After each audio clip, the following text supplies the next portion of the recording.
मेरे विद्यालय का नाम उच्चतर माध्यमिक विद्यालय। प्रणाम, मेरा नाम हर्षित गुरानी, मैं कक्षा 8 का छात्र हूँ और मेरे विद्यालय का नाम उच्चतर माध्यमिक विद्यालय पंतपुर है और मेरे जनपद का नाम बागेश्वर है। और राज्य स्तरीय विज्ञान संगोष्ठी में जो हमारा विषय है श्री अन्न एक मूल्यवर्धित पौष्टिक आहार।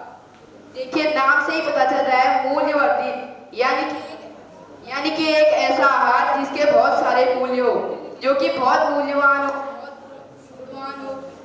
हमारे लिए बहुत ज्यादा लाभकारी हो। एक ऐसा आहार जिसमें कि सभी कंपोनेंट्स ऑफ फूड लगभग पाए जाते हो। और अगर वहीं दूसरी तरफ देखें तो क्यों हमको इस संगोष्ठी की जरूरत पड़ी, क्यों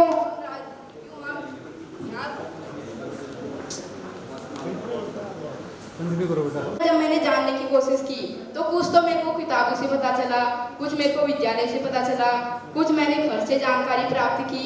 लेकिन मेरी माँ ने मुझसे बोला कि इतनी जानकारी तो तुमको फिर गांव के बुजुर्गों से ही पता चलेगी। तो मैं चले गया गांव के बुजुर्गों से जानकारी प्राप्त करने। तो उन्होंने मेरे को बताया कि अपनी तंदुरुस्ती का राज, कि उनका तंदुरुस्ती का राज है ये मिलेट। फिर मेरे को पता चला ये तो इतना लाभकारी है, इतना गुणकारी है। तो मैं और ज़्यादा इसके बारे में जानने की कोशिश की तो मुझे पता चला सर हमारा मेन रीजन इसको जानने का है हमारा स्वास्थ्य। जब जान है तभी तो जहान है। जब हमारा स्वास्थ्य ही नहीं रहेगा तो हम क्या करेंगे ये स्वाद को लेकर। लेकिन आजकल के लोग जो हैं वो इस स्वास्थ्य को छोड़कर इस स्वाद के पीछे ज़्यादा भाग रहे हैं। उनको जिंदगी नहीं चाहिए, उनको स्वाद चाहिए। और अगर वहीं दूसरी तरफ देखें तो एक से एक बीमारियां, भयंकर बीमारियां भी जो होती है ये मैगी चाउमीन खाने से जो होती है, आजकल के लोग जो खाते हैं, जो कि मोटे अनाज से नहीं होती। उनमें से कुछ बीमारी जैसे कि डायबिटीज हो गया और शुगर के रोगियों के लिए तो ये मोटा अनाज वरदान के स्वरूप है। और अगर वहीं देखें तो एनीमिया रोग जो होता है और ग्लूटेन का प्रॉब्लम जिसको होता है, क्योंकि ये होता है ग्लूटेन मुक्त। मैं यहाँ पे कुछ बना के भी लाया हूँ, यहाँ पे आपको दिखाना चाहूँगा। ये रोटी मडवे की रोटी मैं बना के लाया हूँ। इसमें कैल्शियम बहुत ज़्यादा पाया जाता है जो कि मडवे की रोटी है। और जो बच्चे और बूढ़े हैं उनके जो शरीर को स्वस्थ करने का काम करता है ये मडवे की रोटी। और अगर यहाँ पे बाजरे की रोटी भी मैं बना के लाया हूँ। बाजरे की रोटी, इसमें विटामिन 6 और B6 और फोलिक एसिड पाया जाता है जो कि खून की कमी यानी कि एनीमिया रोग को भी दूर करता है। और यहाँ पे ये तो बासी हो गया है, 2 दिन से बैग में पड़ा बासी हो गया है, लेकिन अगर आपको चाहिए तो मैं आपके लिए भिजवा सकता हूँ। और किस मिलेट में पाया जाता है सबसे ज़्यादा कैल्शियम? सर रागी मडवा। कितना? सर 100 ग्राम। 100 ग्राम में कितना कैल्शियम मिलता है? सर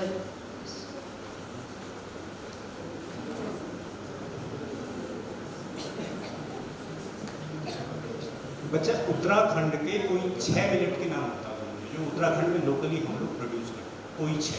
सर झोरा, पौनी, मडवा, बाजरा और sir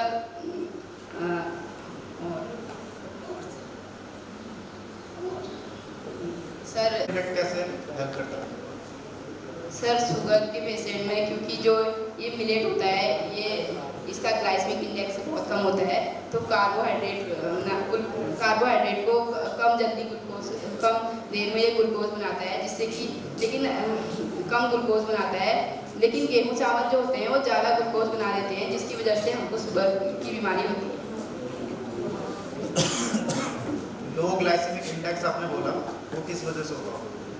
sir glycaemic index low glycaemic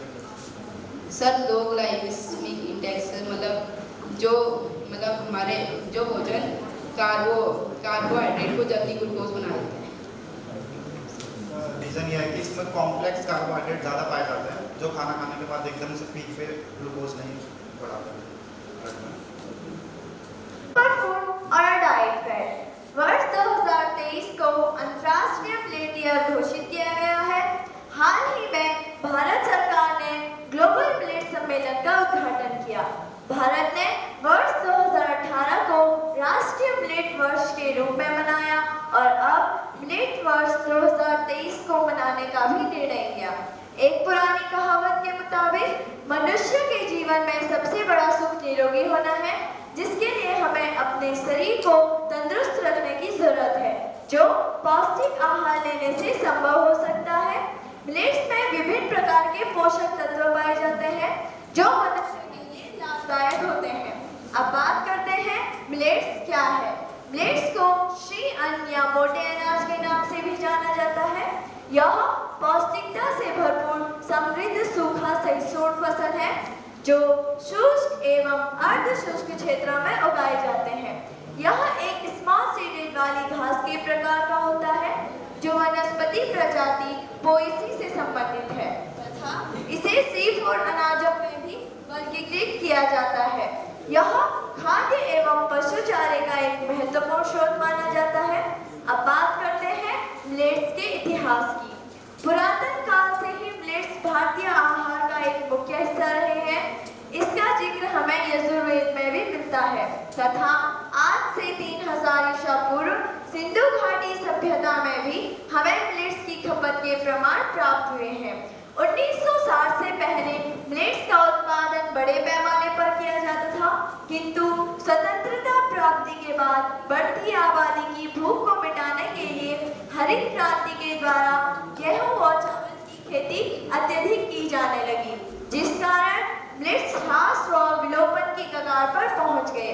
किंतु वर्ष 2018 के पश्चात मिलेट्स वापस से चलन में दिखाई देने लगे। अब बात करते हैं मिलेट्स के प्रकार की। मिलेट्स में विशेष रूप से ज्वार, बाजरा, रागी, कंपनी, कुटकी, सावा व चना जैसे कई मोटे अनाज शामिल हैं, जिनमें से कुछ भारतीय मूल के हैं तथा कुछ दूसरे देशों के द्वारा भारत में लाए गए हैं। अब बात करते हैं मिलेट्स की न्यूट्रिशनल वैल्यू व हेल्थ बेनिफिट्स की। मिलेट्स एक पौष्टिक अनाज है। IIMR Indian institute of millet research के अनुसार मिलेट्स में मुख्य रूप से फैट, प्रोटीन, डाइटरी फाइबर और कार्बोहाइड्रेट जैसे पोषक तत्व पाए जाते हैं, जिस कारण मिलेट्स को पावर हाउस या सुपरफूड कहा जाता है। यह हमारे लिए लाभदायक होता है। कृषि मंत्रालय के द्वारा 10 अप्रैल 2018 को मिलेट्स को पोषण अनाज घोषित किया गया। अब बात करते हैं इसके अन्य न्यूट्रिशनल वैल्यू की। मिलेट्स में इसके अतिरिक्त अन्य न्यूट्रिशन पाए जाते हैं, जैसे कंपनी कैल्शियम से भरपूर होता है तथा ऑस्टियोपोरोसिस जैसी डिजीज से लड़ने में मदद करता है। बाजरा विटामिन ई का समृद्ध होता है और ब्लड शुगर लेवल को मेंटेन करता है। कुटकी हृदय संबंधित रोगों के लिए लाभदायक होता है और ब्लड शुगर लेवल को कम करता है। रागी हड्डियों की मजबूती के लिए लाभदायक होता है व एनीमिया से लड़ने में भी मदद करता है। कोडो नर्वस सिस्टम को सुदृढ़ बनाता है। चीना डिप्रेशन को नियंत्रित करता है और ब्लड प्रेशर को कम करता है। ज्वार CBD एवं कोलन कैंसर को कम करता है। सावा आयरन की उच्च मात्रा होती है और शरीर में हीमोग्लोबिन के निर्माण में लाभदायक होता है। अब बात करते हैं मिलेट्स की विशेषताओं की। यह ग्लूटेन मुक्त होते हैं तथा इनका ग्लाइसेमिक इंडेक्स भी न्यूनतम होता है, जो इन्हें मधुमेह रोगियों के अनुकूल बनाता है। ये जल्दी खराब नहीं होते हैं क्योंकि ये कीटों को अपनी ओर आकर्षित नहीं करते। मिलेट्स वजन घटाने में, BMI व उच्च रक्तचाप में भी सहायक पाए गए हैं। यह वर्षा आधारित क्षेत्रों में आसानी से उगाए जा सकते हैं तथा इन्हें उर्वरक, पानी व कीटनाशकों की न्यूनतम आवश्यकता होती है। अब बात करते हैं मिलेट्स को लेकर भारत सरकार द्वारा किए गए कार्यों की। भारत के प्रस्ताव पर ही वर्ष 2023 को अंतर्राष्ट्रीय मिलेट ईयर घोषित किया गया है। भारत ने इसके लिए सत्र 2022-23 के दौरान 13.72 मैट्रिक टन मोटे अनाज की खरीदारी का लक्ष्य रखा। कौन सी फैमिली से बिलोंग करता है? पोएसी। जो ये न्यूट्रिशन चार्ट बनाया है इसमें, ये डाटा कहाँ से लिया? स्लाइड पीछे करके पीछे। गूगल। सोर्स गूगल नहीं होगा ना, कहाँ से लिया?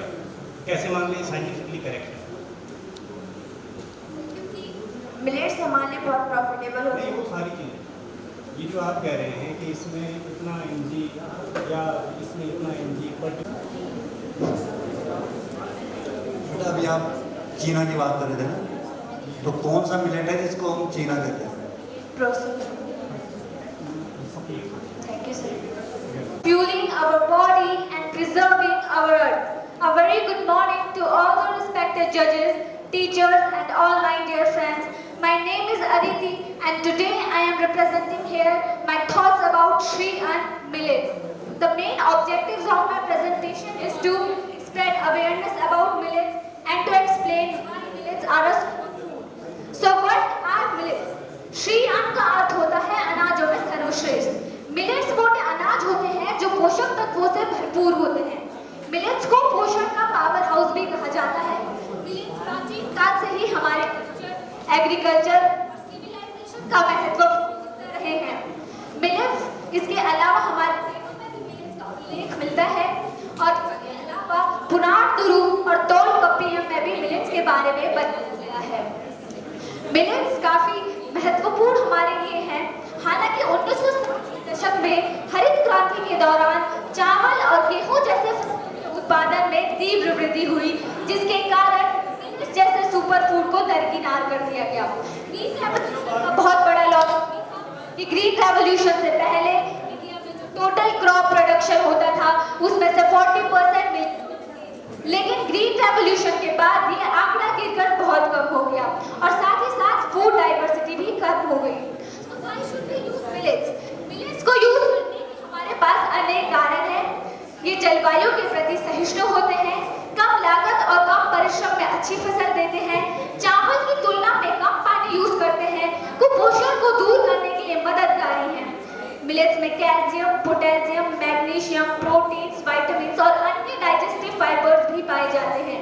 इन्हीं विशेषताओं के कारण 3 मार्च 2021 को यूएनओ ने 72 देशों के समर्थन से साल 2023 को इंटरनेशनल मिलेट ईयर के रूप में घोषित किया, जिसकी ओपनिंग सेरेमनी रोम में की गई और 27 दिसंबर को इंटरनेशनल मिलेट डे के रूप में मनाने की घोषणा की।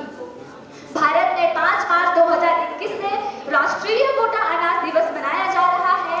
एनएफएसए की धारा 2.5 के तहत मिलेट्स को खाद्यान्न की परिभाषा में भी शामिल किया गया। मिलेट्स वर्ष मनाने के मुख्य उद्देश्य मिलेट्स के बारे में जागरूकता फैलाना, उत्पादन और गुणवत्ता में सुधार लाना, निवेश के लिए क्षेत्रीय गतिविधियों को बढ़ावा देना और सूखाग्रस्त इलाकों के लोगों को कुपोषण से मुक्ति दिलाना। इसी के तहत भारत सरकार ने मोटा अनाज को बढ़ावा देने के लिए साल 2023 में श्री अन्न योजना के लिए 2200 करोड़ का बजट आवंटित किया। उड़ीसा सरकार ने सार्वजनिक वितरण प्रणाली हेतु चावल और गेहूं के विकल्प में मिलेट्स को शामिल कर एक नई पहल की है। Millets are gluten free and are very low in glycaemic index. Bharat में जहां 35 लाख से अधिक बच्चे कुपोषण के शिकार हैं और 7 करोड़ से अधिक लोग डायबिटीज से पीड़ित हैं, वहां मिलेट्स काफी उपयोगी साबित हो सकते हैं। Some information about millets. Sorghum. It is a protein-rich millet which is a good antioxidant, and it is also referred to Indian quinoa. Pearl millet. It is mostly used millets in which folic acid is present, and it has 16.9 milligram in per 100 gram. It also has allergic reactions. Finger millet. It is considered as it has good amount of calcium. Ragi is one of the few food which has natural source of vitamin D and has good amount of calcium, and this combination makes it best for boosting our bones health. Kodo millet. It is a fiber-rich millet which has iron in it and it acts as blood purifier. Now comes Millet Man of India, Mr. Valli. Mr. Valli claimed that there will not be enough food to feed the world if a shift to millet is not made, because rice and wheat yields have decreased by 30% in the past 10 to 15 years due to the rising temperature which is caused by the production of these crops. रागी के 100 ग्राम में कितना calcium है? 344 milligram.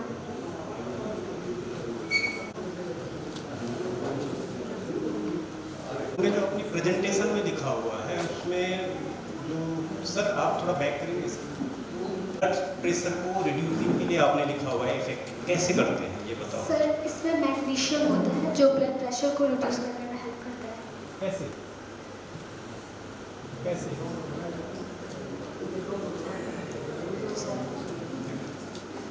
Day के तौर पे आपने कहा 5 मार्च India में 5 मार्च से राष्ट्रीय मोटा अनाज दिवस मनाया जा रहा है। आपने 27 दिसंबर को बोला था। वो इंटरनेशनल मिलेट्स मतलब यूएनओ ने 27 दिसंबर को इंटरनेशनल मिलेट्स डे के रूप में मनाने की घोषणा की और 5 मार्च 2021 से भारत में राष्ट्रीय मोटा अनाज दिवस A very wonderful good afternoon to you all present here. I'm Sakshi Pandey from district Champaran and I am here to present my views on the topic of millets, a superfood or a diet fad. So let's know why we are giving this much importance to a food called millet. The United Nations General Assembly has dedicated the year 2023 to the millet and this decision was pushed forward by India along with Nepal, Bangladesh and many other countries. Our Finance Minister Nirmala Sitharaman has referred to millets as Sri Anna, which is the best of all grains. So first of all, we should know what are millets and why they are referred as Sri Anna. Millets are small round whole grains which are often referred as superfood and production can be seen as an approach for sustainable agriculture and a healthy world. Multidimensional benefits associated with the millets can address the issues related to the food security system, nutrition security system, and farmers' welfare. They are real fighters as they require less fertilizer, less water, less pesticides to grow. In fact, they can be resistant in drought or even in very high and low temperature. They are a good source of protein, carbohydrate, dietary fiber, and essential amino acids. They have 65% of carbohydrate, 15 to 20% of dietary fibers, 9% of protein, and only 3% of fat. And hence, they are also known as the powerhouse of nutrition. Citing these all factors, the year 2018 has already been declared as the National Year of Millets. But India has called for declaring 2023 as the International Year of Millets. However, in spite of acknowledging their significance as a superfood, the general perception is that millets are increasingly seen as a poor person's food. It is very necessary for us to rebrand millets and promote their production and consumption. Now, here's a question arises. Why do we need to promote millets? So we need to promote millets because of 3 reasons. First, climate resilient crop. That's taken by government to promote millets. Increase in MSP and input supports, as I have mentioned in my What inputs? but like provision of seed kits, inputs like this. They have given seeds to millet, seeds of millets to farmers so that they can grow it and produce it. Global warming में को रोकने में, reduce करने में help करते हैं क्या? हाँ, कैसे? मैंने जैसे बोला अभी, I just have mentioned in my PPT that they can reduce the carbon footprint of agriculture up to 30%, and the carbon footprint means the all amount of greenhouse gases that are produced by our daily actions. And millets, the residue that millets left, they just have carbon footprints, so they can reduce it from the environment. कौन से में वो बताया था कि goitrogen क्या होता है? Goitrogen. It is a type of substance that are present. So it just millets. Should I just explain it or just Goitrogen एक type का substance है जो millets में present है. अगर हम इसका consumption करेंगे, ज़्यादा millets खाएंगे तो ये Goitrogen है जो हमारी body में आ जाएगा. इसके कारण ये Goitrogen जो होता है millets का खाने के बाद जो होता है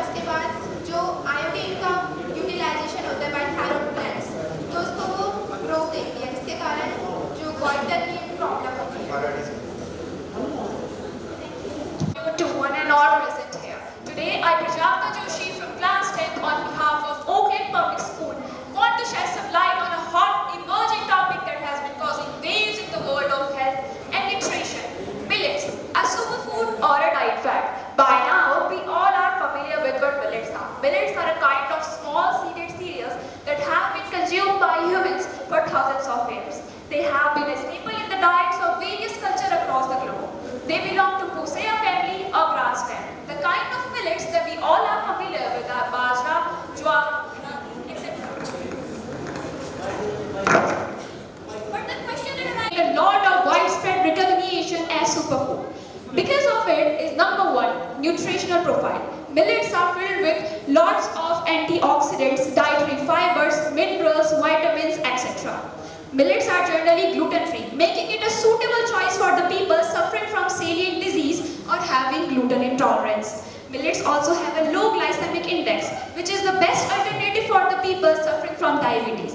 Number two, its environmental impact. Millets are a kind of hardy crop and do not require much water. They also can survive in harsh climatic conditions unlike wheat and rice. Number third, feeding a growing population. With the global population projected to be 9.7 billion by 2050, there is a need for the production of a sustainable food grain. And millets are sustainable because they do not require much inputs like pesticides, fertilizers, and they can survive in harsh climatic conditions. Let's take a look at the historical importance of millets. Millets are the oldest known crops to mankind as they were found in the Indus-Saraswati civilization. Millets are the first ever consumed crops and have also been mentioned in Yajurveda. Let's next take a look at some data provided by APEDA regarding the production and export of millets in 2023. As we can see that India is the largest producer and second largest exporter of millets in the world.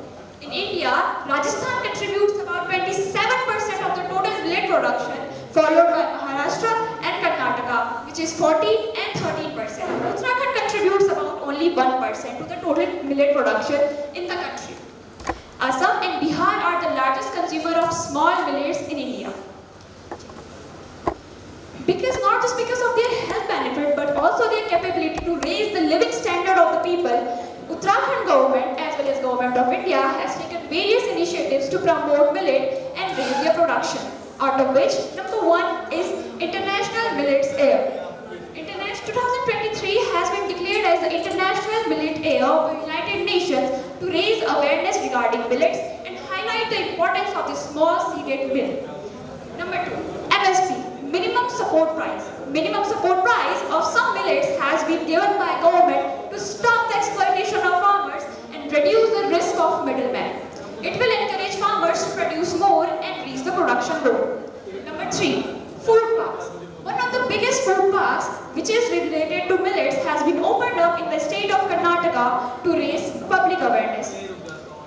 Not just on the global, national or state level, but also in our district as well as state. There are various initiatives that has been taken by government to raise awareness regarding millets. Out of which number one is Uttarakhand Millet Mission.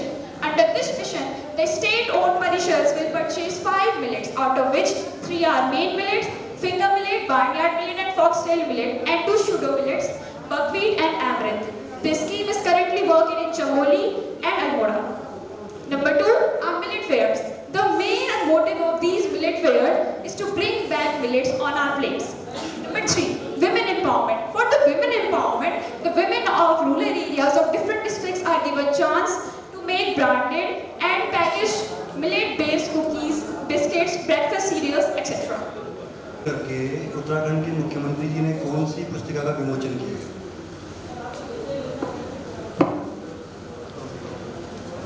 Shri अन्न एक पौष्टिक आहार। उत्तराखंड में जो millets है वो सबसे ज़्यादा कौन सा प्रोड्यूस किया जाता है? कितना मिलेट? कितना? Around 41%. Organic farming. Organic farming is the farming in which the use of pesticides and chemical fertilizers are not used. The old methods that were used since early times are used. ये जीवन का आधार है, श्री अन्न से सम्मानित है, धरती का उपहार है। दूषित भोजन शैली से लाखों जीवन नष्ट हुए। फास्ट फूड और जंक फूड ही कुपोषण की वजह बने। भारत के इस प्रस्ताव का यही कई देशों ने सम्मान किया। 2023 को मिलेट्स ईयर से स्वीकार किया। आप सभी को मेरा प्रणाम। मैं शिवम रावत, कक्षा 10 का छात्र, राजकीय इंटर कॉलेज हुनरगांव देहरादून से आज विज्ञान संगोष्ठी में प्रतिभाग करने जा रहा हूँ। मैं विशेष श्रीयन एक मूल्यवर्धित पौष्टिक आहार अथवा प्रांतीय आहार के ऊपर अपने विचार रखूंगा। सर्वप्रथम बात आती है कि हमें श्रीयन एक मूल्यवर्धित पौष्टिक आहार अथवा प्रांतीय आहार कार्यक्रम की आवश्यकता क्यों पड़ी?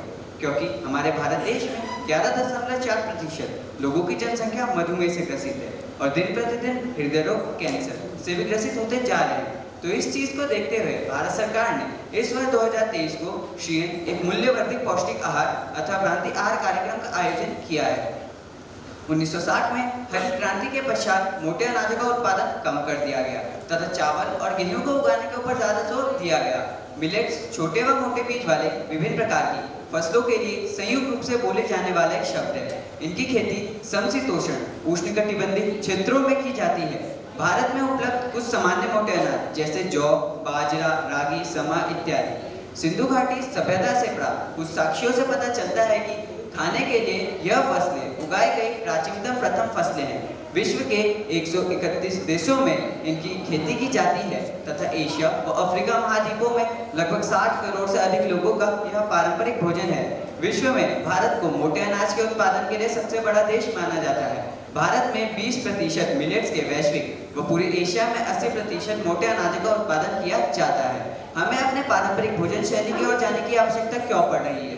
क्योंकि पिज्जा, बर्गर, मोमो, चाउमीन इत्यादि फास्ट फूड ने हमारे पारंपरिक भोजन को बहुत पीछे छोड़ दिया है। हाल ही में ही आज तक के ब्लैक एंड व्हाइट शो में सुधीर चौधरी ने बाजार प्रचलन तथा उससे उत्पन्न होने वाली हानिकारक तत्वों के बारे में विस्तार से बताया था। मोमोज में प्रयोग होने वाले कुछ रसायन जैसे बेंजोइल पेरोक्साइड, अजिनोमोटो इत्यादि, यह रसायन हमारे शरीर पर अनुकूल प्रभाव डालते हैं जिससे हमारे शरीर में मधुमेह, कैंसर, हृदय रोग जैसी बीमारियां उत्पन्न होती है। अब बात आती है कि मोटे अनाजों को श्रीयन क्यों कहा जाता है? क्योंकि यह न सिर्फ पोषक तत्वों से भरपूर होता है बल्कि पाचन में भी आसान होता है। मोटा अनाज सूखा प्रतिरोधी होते हैं। यह कम जल के अवशेषण व मृदा के कम से कम पोषक तत्वों में भी भरपूर पैदावार देते हैं। यह विभिन्न प्रकार की मृदा व जलवायु वाली दशाओं में भी भरपूर पैदावार देते हैं। इसलिए किसानों के लिए गेहूं की फसल या अनाज कहे जाते हैं। ग्लूटेन फ्री या रस रहित होने के कारण यह प्रत्येक आयु वर्ग के मनुष्य के लिए उपयुक्त है। ग्लूटेन फ्री होने के कारण ये मधुमेह, मोटापा व हृदय रोग से ग्रसित लोगों के लिए रोग निवारक साबित होता है। इन्हें उगाने के लिए कोई विशेष प्रकार की विधि की आवश्यकता नहीं होती है। धन्यवाद। तुम कौन सी डिजीज में कौन सी बीमारी में ग्लूटेन फ्री डाइट? सर, जो हमारे पेट की बीमारी होती है, specific coeliac disease.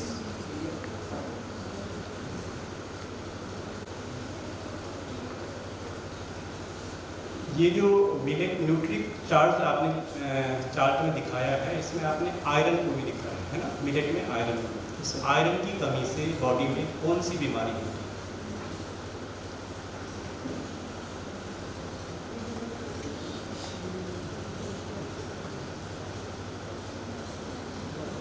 Millets chart बनाया है, इसमें आपने लिखा है एड्स इन स्लीप।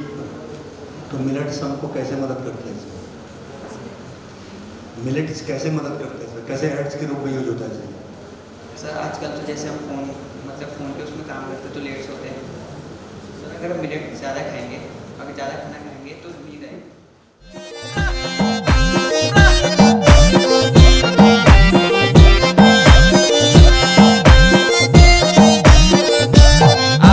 सुरसुरा कुरगाड़िए क्यों जना तोड़े मोती घर जाना बन जानिया मैं जना छोड़े मदना क्यों जना तोड़े मोती मैं जना छोड़े मदना सुरसुरा कुरगाड़िए क्यों जना तोड़े मोती घर जाना बन जानिया मैं जना छोड़े मदना तेरे मेरा बाबू दादा हो जने कहे मोती बाबू मेरा हो ले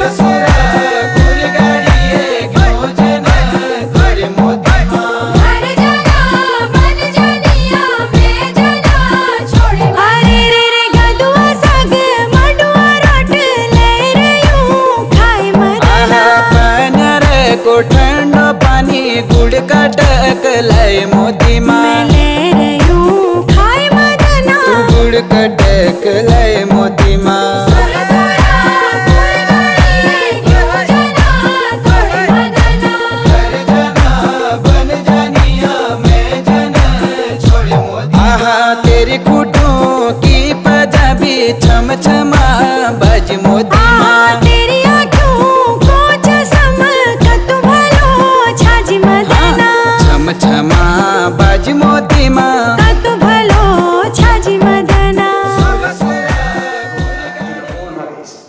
My heartfelt greetings to respected judge, administrative staff, teachers, and all my fellow participants. My name is Dakshesh Dhaka from DSV International Public School, and today I'm highly honored to present my views on the topic millets, superfood or diet fad.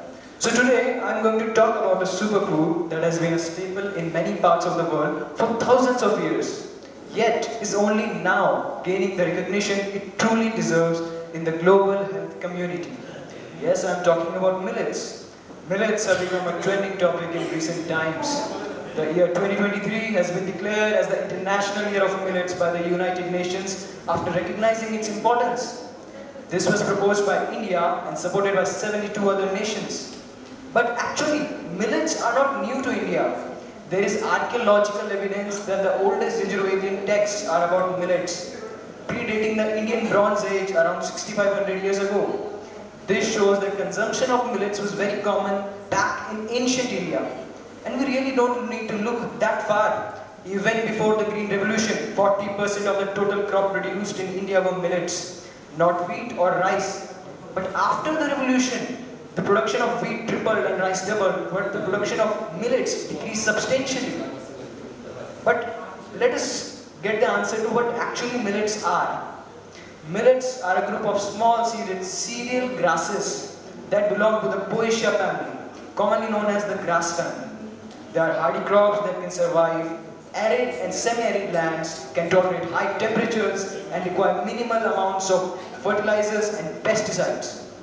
Thus, they are highly suitable for small-scale agriculturists in drought-prone areas. This has made them very popular in some parts of India such as Rajasthan, Madhya Pradesh, Maharashtra, and almost the complete part of sub-Saharan Africa. But finally, what makes millet a superfood? और minor millets में क्या है? So, grain size, biggest difference. Millets में आपने बताया इस amino acids है ना सर होते हैं सर हर वैरायटी में कुछ वैराइटीज में सब में नहीं. So 6,000 वैराइटीज सर मिलेट्स की. कुछ आपने अपनी प्रेजेंटेशन में बताया है कि millets contain amino acids. Yes sir होते हैं. ठीक है, कौन कौन से होते हैं?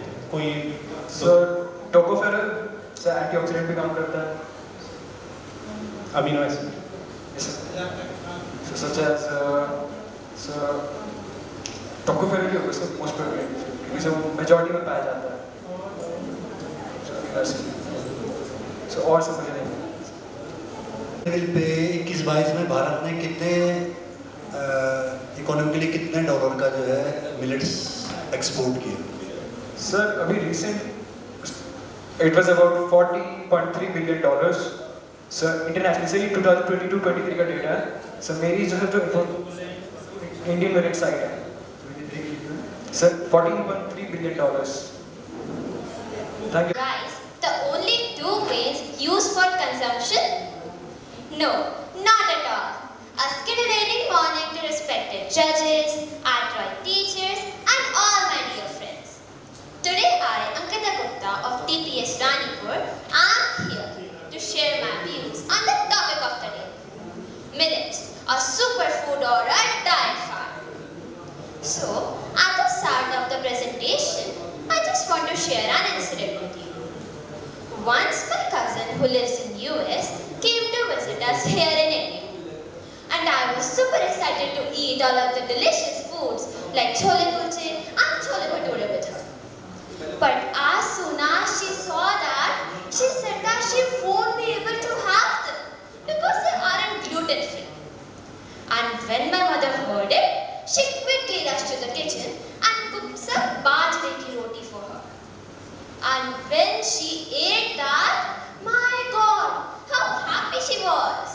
She said that it was the most delicious gluten-free food she had ever eaten in her life and wanted to know more about them. So that was the day my cousin and I got to know more about millets. And today, I am very excited to share some of that information cereal crops, which belongs to the grass family, just like our rice and wheat. They are very resilient, which means that they can thrive in very harsh climatic conditions. They are ancient grains, cultivated as food for thousands of years. Now, let us say hello to the millet family. The millet family consists of 10 members divided into 3 groups: major millets, minor millets and pseudo millets. Now the difference between major millets and minor millets is on the basis of the grain size, whereas pseudo millets aren't actually millets. They are considered a part of the millet family just because their nutritional values are quite similar to that of millets. Millets also bless us with many health benefits, like they support healthy and regular digestion as they are high in fibers and are gluten-free, and hence gives us a proper bowel movement. They also increases our immunity and satiates hunger. They also helps to keep the blood sugar levels low as they have low glycemic index. They are very rich in micronutrients. That's why they are also known as nutraceuticals. But still, one should be wise enough to choose the right type of grain depending upon his or her health condition. For example, if someone is suffering from calcium deficiency, then they should definitely go with finger millet. And if someone is suffering from iron deficiency or anemia, then they should definitely go with barnyard millet. It is really nice to see that how people are realizing the importance of food as medicine, so that medicine doesn't become their food. But now the question arises, why did millets disappear from our food platform? Well, it happened due to many reasons, like the Green Revolution, in which the production of fine grains like wheat and rice increased. And people were also quite happy to have them as their staple because they were considered rich man's food. And some other reasons for that were the myths associated with millets, like they're food of the poor people or they're food for animals and birds. What a rubbish! In fact, millets are a great source of nutrition for human beings as they are very rich in proteins, fibers and minerals such as magnesium and phosphorus. Now seeing the increasing popularity of millets, people are also saying that they are just a diet fad or marketing scam. But I am here to tell you that in fact, doctors themselves are suggesting people to switch to millets because of their health benefits. And moreover, most of the problems that people suffer from nowadays, like high blood pressure or high cholesterol, are more or less caused by the fine grains introduced as staple in their diets.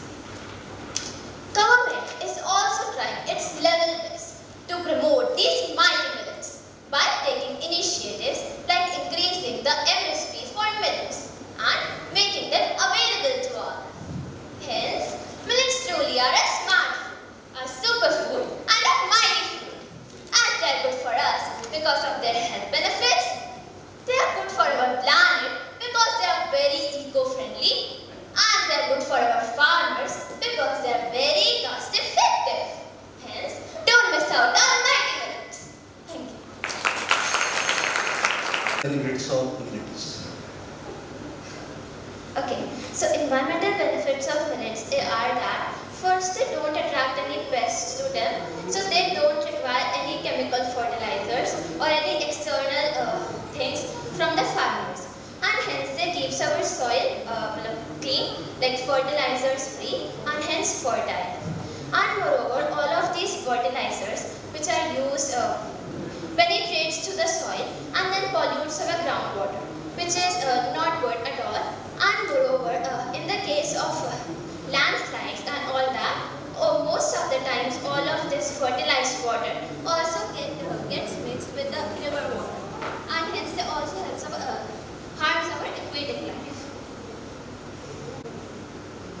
बच्चा आपने एक word use किया था, nutraceuticals. क्या होते हैं nutraceuticals, किसे कहते हैं? सर न्यूट्रास्यूटिकल्स मिलेट्स को कहते हैं क्योंकि उनके अंदर बहुत ही ज़्यादा माइक्रोन्यूट्रिएंट्स का अमाउंट प्रेजेंट होता है। अब माइक्रोन्यूट्रिएंट्स वो होते हैं जो हमारे बॉडी को लेस अमाउंट में चाहिए होते हैं, वो न्यूट्रिएंट्स। और ये जो माइक्रोन्यूट्रिएंट्स होते हैं वो ज़्यादातर नॉर्मल फाइन ग्रेन्स में प्रेजेंट नहीं होते हैं, like they are rich in macronutrients. Barnyard. Sir, it is like both barnyard and curd. There is not much difference, but this here in that study which I showed, it was from the National Institute of Nutrition, like in the Hyderabad, and that was a compared study. So it showed that it is in the barnyard. Please your Like it is a real mistake. 1 minute has 16.9. This is not a much difference. Compared to ये थी आपकी heart attack या दिल कमजोर होने का attack, blood pressure या कह सकते हैं लोगों के बैंक बैलेंस का कैशियर। क्या है इन बढ़ती बीमारियों का राज? बर्गर, पिज्जा या ये छोटा सा अनाज? आप सभी का हार्दिक अभिवादन, अभिनंदन एवं मेरा सादर प्रणाम। मैं जानवी कक्षा 10 की छात्रा एंजल्स अकादमी वरिष्ठ माध्यमिक विद्यालय से आज यहाँ पर उपस्थित हूँ विज्ञान संगोष्ठी के लिए और एक बहुत ही महत्वपूर्ण विषय के साथ। श्री अन्न एक मूल्यवर्धित पौष्टिक अथवा भ्रांति आहार यानी कि मिलेट, आ सुपर फूड और अ डाइट फैट। आप सभी सोच रहे होंगे कि इस विषय पर क्या और क्यों बात करनी है। बात करना अब इसलिए भी जरूरी है क्योंकि जो हम खा रहे हैं वो उचित पोषण नहीं दे रहा है, तभी तो हम नित्य नई बीमारियों की चपेट में आ रहे हैं। हरित क्रांति की वजह से आए बड़े बदलाव ने हमारी थाली में परोसा गेहूं और चावल जो कि ग्लूटेन से भरपूर है। ग्लूटेन गेहूं में पाया जाने वाला चिपचिपा प्रोटीन हमारी आंतों में चिपककर हजारों बीमारियों का कारण बन रहा है। हाथ पर जब हमने भोजन के दूसरे विकल्पों की ओर देखा तो पाया कि सिंधु घाटी सभ्यता के समय से उगाया जाने वाला अनाज यानी कि मिलेट्स गेहूं और चावल के मुकाबले ज्यादा पोषक था। आज से 50-60 साल पहले भी तो हम यही अन्न खा रहे थे और भरपूर जीवन जी रहे थे। नई टेक्नोलॉजी का उपयोग करते हुए जब हमने एक्सपेरिमेंटल प्रूफ चाहे तो वैज्ञानिकों ने भी श्री अन्न के अनगिनत फायदे बताते हुए अपनी मोहर लगा दी है। सनवा के चावल, जी हाँ वही जिन्हें हम व्रत में भी खाते हैं, इसमें भरपूर मात्रा में आयरन, कैल्शियम, मैग्नीशियम और फास्फोरस पाया जाता है जो कि हमारी हड्डियों के लिए बहुत जरूरी है। चलते हैं अब चलो बाजरा की ओर। हाँ वही पर्ल मिलेट, इसे खाने के भी कोई 1, 2 या 3 फायदे नहीं है बल्कि अनगिनत फायदे हैं। इसमें Indian institute of millet research which is situated in Hyderabad.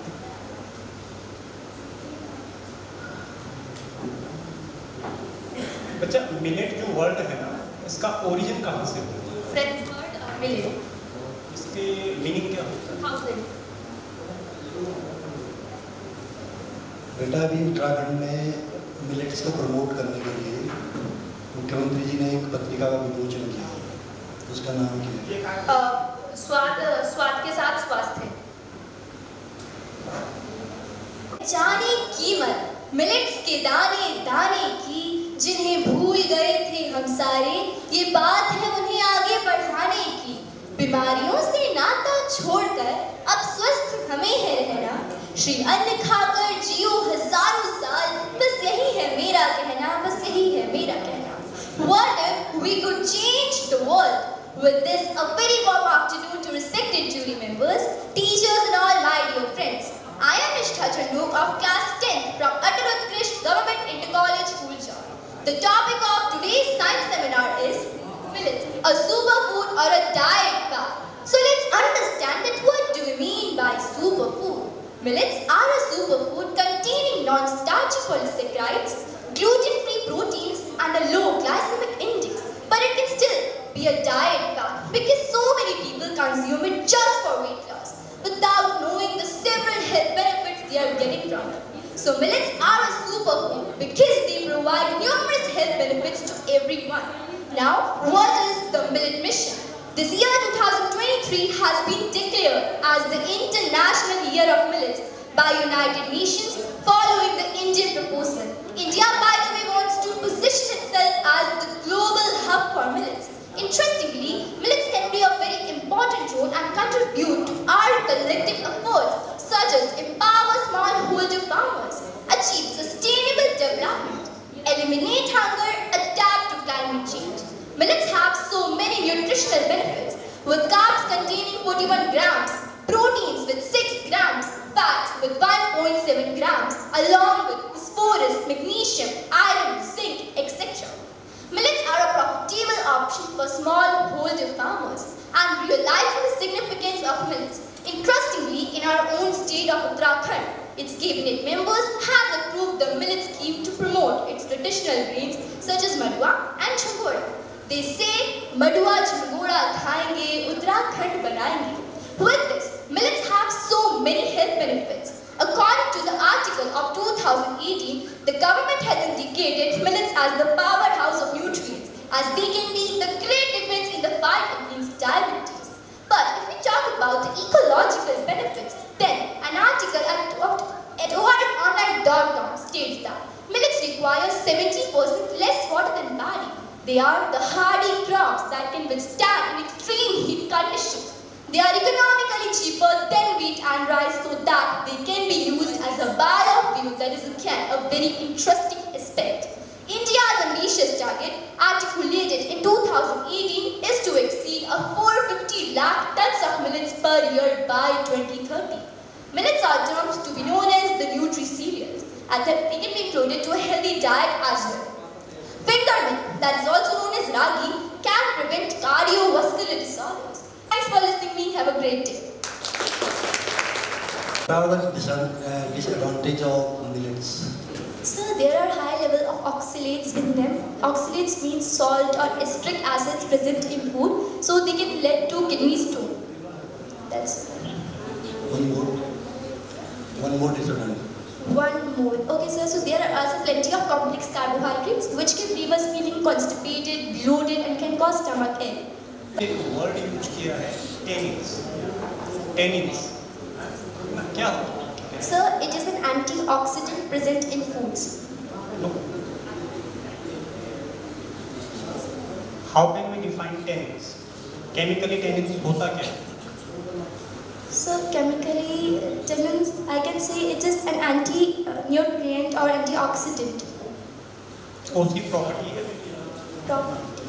उसकी प्रॉपर्टी है एंटीऑक्सीडेंट की तरह बिहेव करता है ना?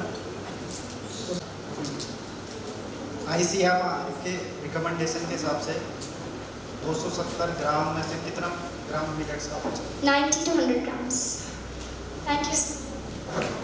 की छात्रा राजकीय इंटर कॉलेज नकुचताल जिला नैनीताल से अंतर्राष्ट्रीय मिलेट वर्ष 2023 के अंतर्गत विज्ञान संगोष्ठी के विषय श्रीयन ने एक मूलवर्धित पौष्टिक अथवा भ्रांति आहार पर अपने विचार प्रस्तुत कर रही हूँ, जो कुछ इस प्रकार से है।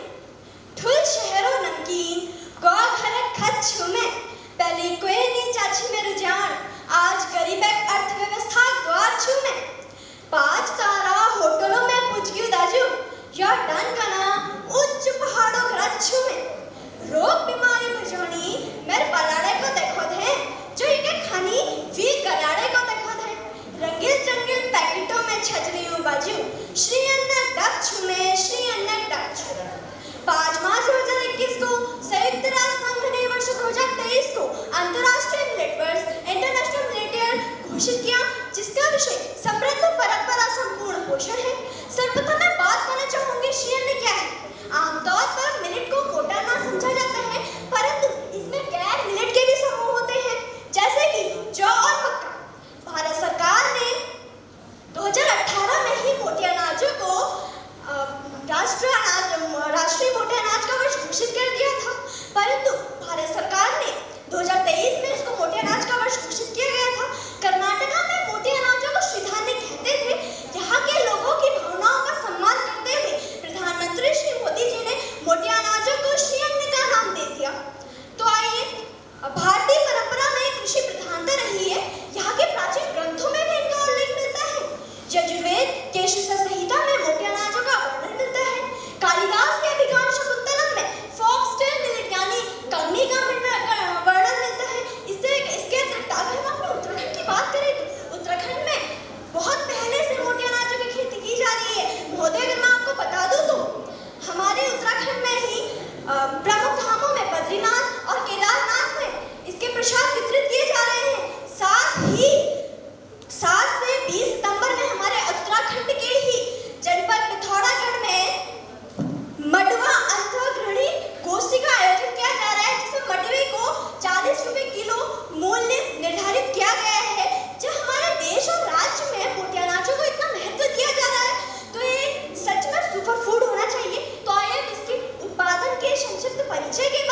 कौन सा ज़्यादा होता है?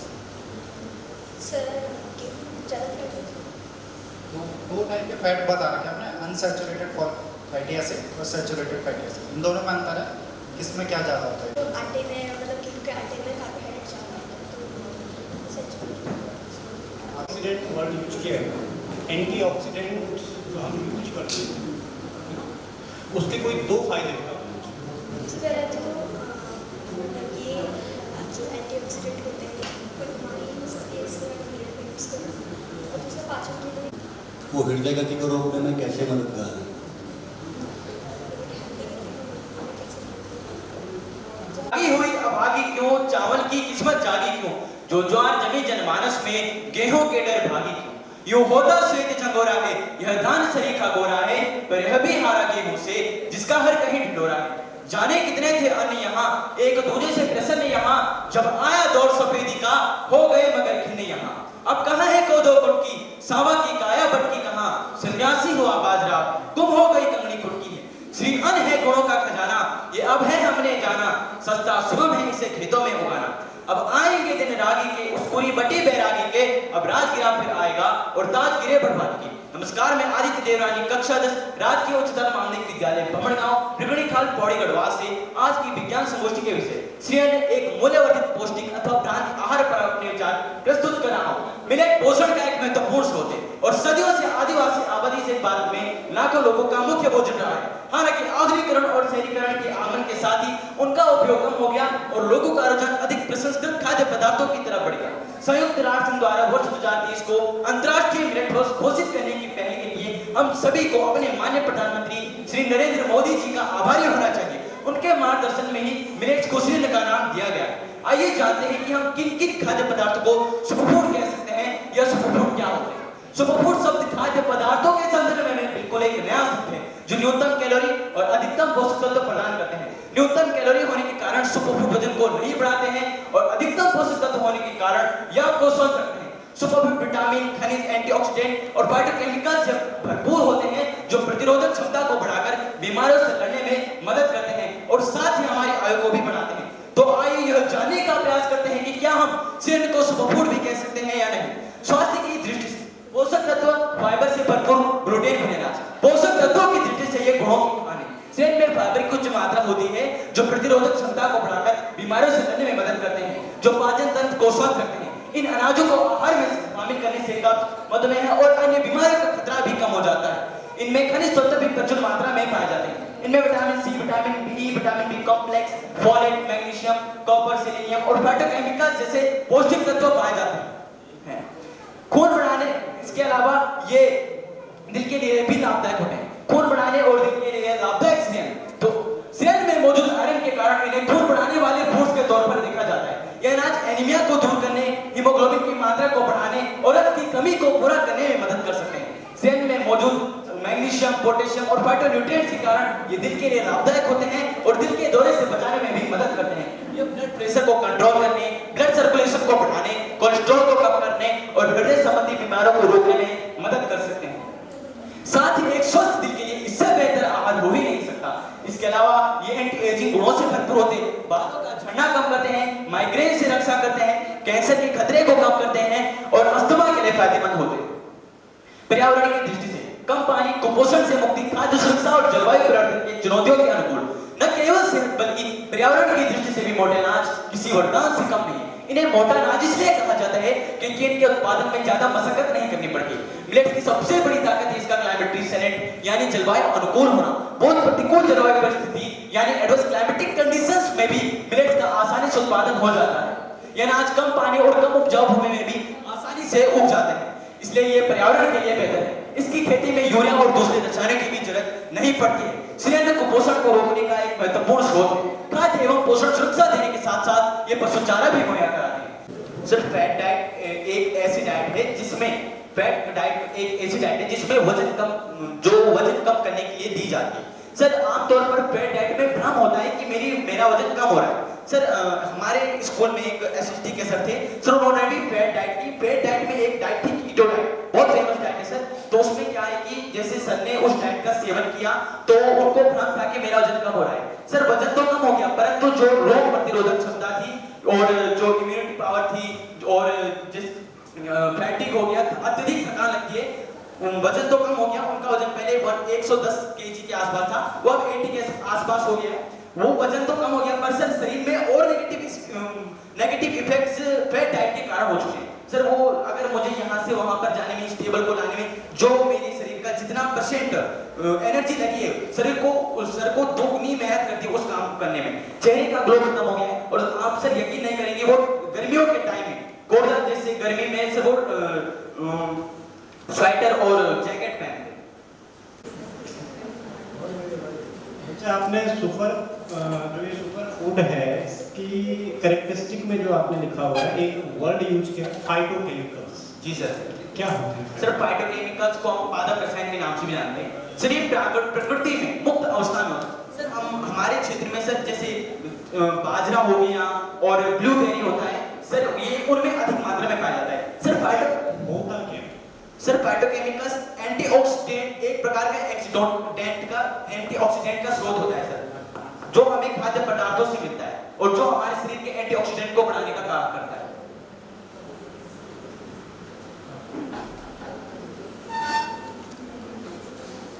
अगर कोई व्यक्ति ऑस्टियोपोरोसिस या रिकेट से ग्रसित है तो उसको हम कौन सा मिलेट्स दे सकते हैं?